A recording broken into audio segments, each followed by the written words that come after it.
Good evening, welcome to HQ Trivia. Did you see the one last night? Heart-stopping it was. We had no winners, so that means the prize rolls over.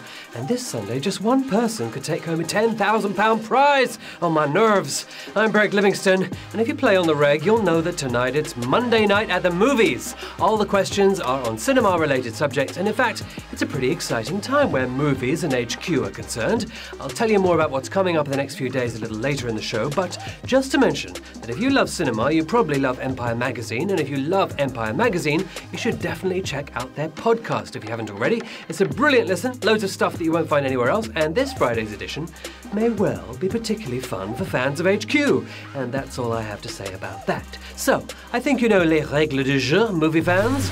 £1,000 to win or split if you can get 12 movie trivia questions correct. A wrong answer means you're eliminated unless you have one of those handy extra lives. Get them by inviting other people to play, playing for a streak of days, and you can even buy one if you want to. One can be deployed per game except on the final round, and we have erasers if you're near two other people. We got it all. So, let's hit the flicks. Here's Q1. Which of these movies was nominated for this year's Best Picture Oscar? Lady Bird, Grasshopper, Daddy Longlegs. Now, The Shape of Water, as we all know, won the Best Picture Oscar, Guillermo del Toro's film. But these lot have nominated themselves into my mum's conservatory. However, who was also nominated for 5 Oscars? No Hoppy, but plenty of Dotty. It was Lady Bird. Not Mrs. Johnson, the other one, 41,977 of you getting that right. Ooh, 12,500 going for Grasshopper and a few for Daddy Longlegs. Well, they were all films. There's been several versions of films called Grasshopper and a couple or 3 called Daddy Longlegs. Anyway, we have exciting news for next Thursday. There will be a Star Wars themed show. All Star Wars related questions, so if you know who 8D8 worked for, if you've seen how BB-8 rolls, and why a Phantom pilot links with a Mama Chancellor, then you could be well on your way to a shot at that grand prize. It'll be a massive show, so do not miss. That's Thursday night. Q2. Clint Eastwood starred in the 1979 movie Escape from where? Wormwood Scrubs, Azkaban, Alcatraz. Clint Eastwood has escaped from Superman and James Bond because he was asked to play both those roles. These 3, well, they're hard enough to get into, but where did Eastwood escape from in the 70s? The Azkaban without the magic, it's Alcatraz. Yes, the island prison of San Francisco, 39,339 of you knew that. Clint used to be a swimming instructor in the army, so maybe that's how he learned to get away. Q3. The Palme d'Or is an award given for the best film at which major film festival? Cannes Film Festival, Sundance Film Festival, Venice Film Festival. Yes, it's the most prestigious award in cinema, some would say. Japanese film called Shoplifters won this year. Winning any of these is amazing, but who will send you home with a golden palm leaf?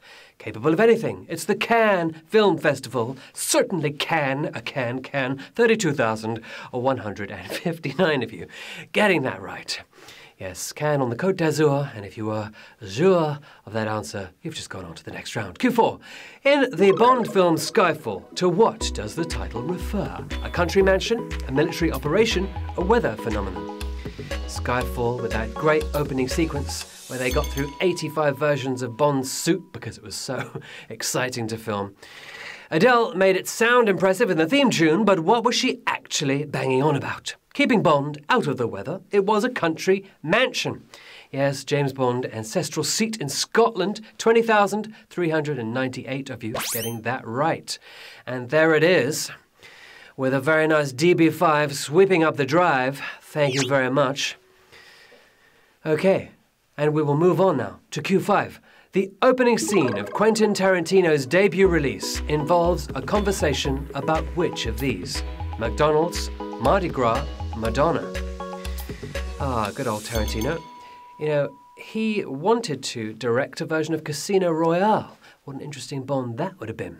Now, it may end in a hail of bullets, but Reservoir Dogs, which is the movie we're talking about, of course, it starts off on a very different note. The queen of pop culture references, it was Madonna. Madge for the badge on this one. 5,391 of you getting that, but that was a super savage question as we lost 15,843 of you there. A lot of you thinking McDonald's. Were you thinking of the Royale with cheese in Pulp Fiction? Or Mardi Gras? Yeah, that sounds like a Tarantino-esque kind of thing, but no, we're talking about Like a Virgin here. We all remember the slow-mo walking. The film actually opens on the gang discussing Madonna's Like a Virgin. Okay, well, feeling like a winner if you got that right. And we go on to Q6. Which one of these stars has not won an acting Oscar? Helen Hunt, Amy Adams, Susan Sarandon. A lot of great actresses have not won acting Oscars. Glenn Close, been nominated 6 times for acting, hasn't won. Lauren Bacall, never nominated. So unfair. She did get an honorary Oscar later in her life. They've all been nominated, but who has yet to go home with an Academy Award? Somewhat disenchanted, it's Amy Adams. She stares the initials, but it's not official. She has not got an Academy Award. 3,841 of you getting that one right. We lost about half, though, there. Amy has been nominated 5 times, though I can't see Justice League getting her a 6th. Can you? Just time for a quick shout-out to Jenny, Claire and Tom, and to Jamie Attle. The best of luck tonight to all of you. And on we go to Q7. Which of these groups had a cameo appearance in The King of Comedy? The Band, The Clash, U2. King of Comedy, not the king at the box office, 2.5 million in box office receipts for a $19 million budget. Stan Lee was the king of the cameo, but who gave it a go in The King of Comedy? The pop-up punksters themselves, it was The Clash. Scorsese was crazy for The Clash, and 1,966 of you have gone on to the next round there. Blink and you'll miss them, but The Clash are credited in the Scorsese classic. Credited as street scum, but still. Q8. What did NASA choose as its worst science fiction movie of all time? Armageddon 2012, The Core. What? No Ultra Warrior, no Nuki, no Brain Robbers from Outer Space? I guess they haven't seen those movies. They all did better with the fiction than the science, but who got the biggest thumbs down from NASA? Y2K 2.0, it was 2012. A disaster movie that was one. 978 of you knew that. In the film, neutrinos from a solar flare heat up the Earth's core. In real life, neutrinos pass straight through most matter, so 0 out of 10 there. Q9. Which of these British movie directors once filmed an ad for Sonic the Hedgehog? Kevin MacDonald, Tom Hooper, Sam Mendes. Sonic the Hedgehog, nothing wrong with that. Who else is going to save us from Dr. Eggman? And if you like Sonic, then you'll love the fact that next year a movie is coming out with Jim Carrey as said Dr. Eggman.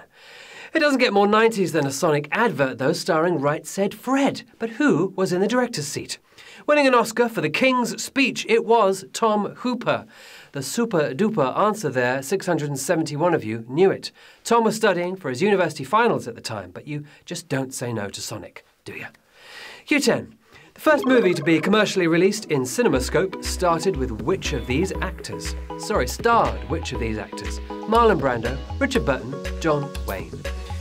CinemaScope, based on a 1920s French invention and then developed by Bausch and Lomb. They kind of used, when they filmed it, it was compressed, and then when they just portrayed it back, it was spread out again. Bausch and Lomb won an Oscar for that work. It made widescreen look like portrait video, but who was the first star to really spread out? The master of menswear. It was Richard Burton.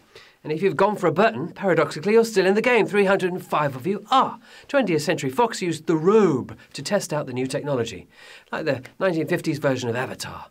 Yeah. Q11. Which of these actors has written a comic book series about a vigilante superhero? Ryan Reynolds, Mark Hamill, Samuel L. Jackson. Interesting people have written comic books. William Shatner, one of the actors that has. John Cleese, another actor who's done a comic book. He did one about a superhero. He did a comic book about if Superman landed in the UK instead of America when he came down from his home planet. So yeah, that was a good one. These lot have all played superheroes, but who went one step further and created the Black Pearl? The lightsaber legend himself. It's Mark Hamill. Yes, and the force is strong with 202 of you there. Well done.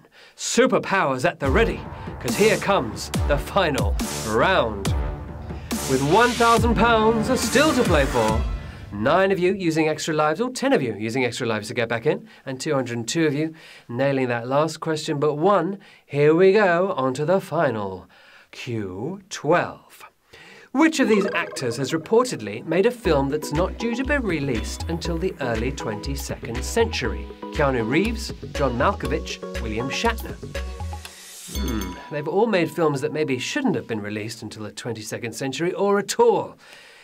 But which of these has done one better? It sure sounds pretentious, but we are talking about an advertising stunt for cognac here. Yes, Louis XIII cognac has to be aged for 100 years. It's been dubbed the movie you'll never see, but who's already seen, written and starred in it? The most Malkovich of Malkoviches, it's John Malkovich for the win. And you can toast yourselves 139 winners tonight.